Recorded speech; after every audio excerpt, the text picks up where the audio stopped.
plus de 483 navires qui sont partis, donc qui ont pris ce corridor humanitaire à destination de l'Afrique. Et finalement, sur 483 navires, il n'y en a que 61 qui sont arrivés en Afrique et les 324 autres en Europe. Qui a besoin d'aide humanitaire, l'Afrique ou l'Europe dans ce cas? Voilà, c'est juste la question que nous avons posée aux opérateurs et aux Occidentaux, puisque on nous a dit, quand on a commencé à parler de cette question, on nous a dit, voilà, il y a les problèmes pour les engrais, pour le blé, en Afrique, il faut ouvrir les portes. On a dit, bien sûr, il faut le faire. Mais finalement, on a vu que la majorité de ces bateaux ont été envoyés surtout avec le blé ukrainien, vers l'Europe. Et je suis sûr que dans quelques mois, les Européens vont vendre ce même blé et contre les prix. D'accord, en faisant un peu de spéculation. Grands qu'ils ont acheté. Et on voit déjà que malheureusement, c'était un mensonge de la part des Européens qui ont menti au monde entier et surtout aux Africains. Et les Africains, de nouveau, ont été victimes de cette politique coloniale quand on a utilisé le très bon slogan, très généreux, mais pour régler leurs propres problèmes. D'accord. Alors, on va toucher encore un mot de Sochi 2. Il y a dans une large proportion plusieurs pays africains qui sont alignés en faveur de la Russie. On l'a vu notamment lors du vote des sanctions aux Nations Unies, même s'il y a quelques pays africains qui ont voté contre la Russie. Est-ce que vous allez en tenir compte dans les relations de coopération que vous allez entretenir avec ces pays? Vous en tiendrez rigueur, tous les pays qui ont voté contre la Russie africain? Premièrement, nous sommes reconnaissants au gouvernement et au peuple de beaucoup de pays africains qui ont très bien compris qui est l'enjeu dans cette affaire. L'enjeu est de nouveau de pousser les pays africains sous l'égide de l'Occident et de leur imposer le système néocolonial. La majorité a refusé cette politique et ils ont resté ou neutres. Ils soutenaient la ligne de la Russie. Neutralité active. Neutralité active, on peut le dire. Bien sûr, on a vu certains pays qui ont voté contre.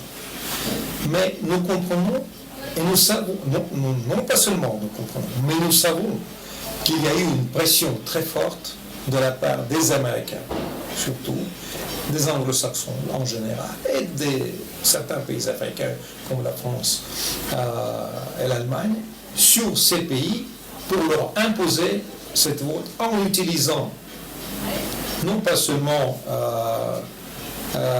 les propositions de l'aide, etc., mais aussi tout simplement en faisant des menaces physiques, on peut dire des menaces physiques. On a menacé et nous comprenons et nous faisons premièrement la différence entre le gouvernement et le peuple africain qui ont dans leur tête et dans leur mémoire historique le rôle que la Russie a joué en libération de l'Afrique, c'est la première chose. Et deuxième chose, qui n'accepte pas la ligne néo-nazie des pays de l'Ukraine, puisque qui a voté contre cette proposition russe, la résolution contre l'héroïsation des nazis? C'était l'Ukraine qui a voté pour, qui disent non, nous n'avons rien contre, nous n'avons aucun fascisme ou nazisme dans notre pays. Mais finalement, ils ont voté contre cette résolution. Et ça dévoile un peu la réalité. C'est la première chose. Et l'autre chose qu'on a vue, c'est que qui a voté contre cette résolution? Surtout les mêmes pays qui ont lutté contre l'Union soviétique pendant la Deuxième Guerre mondiale. Ils ont aussi découvert que, à l'intérieur, il était pour les nazis. Et ça, pour moi, c'est une déception énorme. Mais en même temps, je vois que les Africains comprennent très bien ce qui se passe. Il y a une masse critique d'Africains aujourd'hui qui sont parfaitement au fait des enjeux géostratégiques. C'est ce qui peut peut-être expliquer la montée de sympathie, la russophilie, comme on le dit, qu'on peut observer en Afrique. Écoutez, premièrement, il y a bien sûr des liens d'amitié historiques avec le peuple. Vous savez, il faut distinguer. Il y a la russophilie, bien sûr, il y a des gens qui aiment la culture russe, la langue russe, la culture russe. Et bien sûr, c'est normal. Mais il y a aussi des liens historiques d'amitié. Il y a les liens historiques familiales. Il y a plusieurs étudiants qui ont marié les jeunes filles russes et qui sont venues en Afrique. Il y a déjà des familles mixtes. Et bien sûr, ces gens-là veulent de bonnes relations avec la Russie. Et pourquoi refuser cela ? Alors, Oleg Ozerov, on s'achemine vers la fin de cet entretien, mais je souhaiterais qu'on le finisse sur des promesses fermes ou tout au moins des engagements.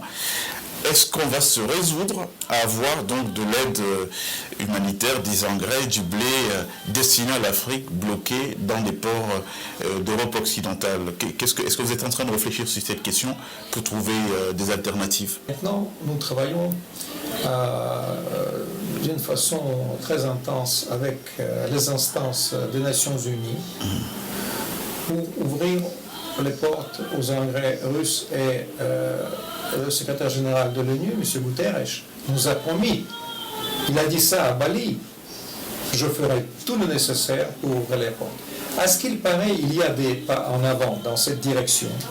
Et nous espérons que les engrais qui ont été bloqués dans les ports européens, prochainement, nous espérons très vite, seront débloqués pour avoir l'accès aux ports et aux marchés africains. Et notre président a déjà fait une offre de cette aide. Nous pouvons, premièrement, absolument gratuitement, de donner aux Africains tous les engrais qui se trouvent dans les ports européens, et c'est une grande quantité, aux alentours de 300 000 tonnes des engrais. Ça, c'est une offre plus que généreuse. Je ne pense pas que quelqu'un dans le monde peut faire ça. Est-ce que les Américains ont fait cette offre? Non, ils ont promis les investissements, mais seulement promis. C'est commitment. Commitment, c'est quelque chose en air. Et c'est pour moi, deuxième chose, il faut dire que notre président a dit que nous sommes prêts à livrer gratuitement 500 000 tonnes de blé au continent africain. Et je pense aussi que c'est une offre plus que généreuse pour le peuple africain, puisque nous pensons que dans le moment où votre ami est dans une situation difficile, il faut lui aider. Et nous espérons que les Africains pensent de la même façon de la Russie. En tout cas, c'est ce qu'on peut voir quand on sillonne le continent, de cette jeunesse africaine aujourd'hui qui pose un réel espoir dans la relation avec la Russie, d'ailleurs sans toujours comprendre pourquoi cette prise de conscience subite. Vous avez évoqué les Nations Unies tout à l'heure, vous continuez à croire à leur pouvoir de coercition? On a l'impression que le droit international et la géométrie variable... Écoutez, en ce qui concerne le droit international, quand on parle de ce phénomène, bien sûr, n'importe quel droit international est basé sur balance des forces et balance des intérêts. Le système qui a été établi après la Deuxième Guerre mondiale a été fait à la base de deux piliers, le bloc occidental et le bloc soviétique, où les États-Unis, l'URSS et les pays qui sont alentours. Il y a eu aussi ce qu'on a appelé un mouvement de non-alignés. Maintenant, ce système s'est désintégré parce que l'Union soviétique a disparu, c'est la première chose.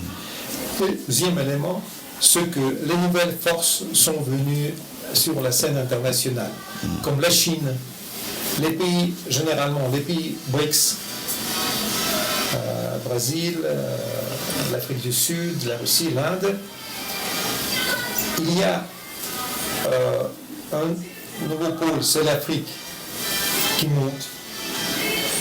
Et maintenant, les Américains ne peuvent pas dire, ils pensaient, bien sûr, ils espéraient, après la destruction de l'Union soviétique, ou la dissolution de l'Union soviétique, ils pensaient que ce sera la Pax Americana, le monde de la domination américaine pour toujours. Mais rien n'existe pour toujours. Et maintenant, nous sommes en train de voir comment le monde multipolaire se forme. Et c'est un procès objectif. Ce n'est pas la Russie qui pousse cela. C'est l'origine du mouvement historique. Mais normalement, après la dissolution du pacte de Varsovie, on se sera attendu à la dissolution de l'OTAN pour aller peut-être vers ce monde multipolaire. Merci beaucoup à vous, Oleg Ozerov. Je rappelle pour nos téléspectateurs qui prennent l'émission en cours que vous êtes le monsieur Afrique du ministère des Affaires étrangères de la Fédération de Russie. Aujourd'hui, très pris par la préparation de Sochi 2, le sommet donc Afrique-Russie qui va se tenir certainement l'été prochain. Merci de nous avoir accordé cet entretien et nous avoir aidé de décrypter toutes ces questions qu'on ne comprend pas toujours. Merci pour votre attention pour cette interview.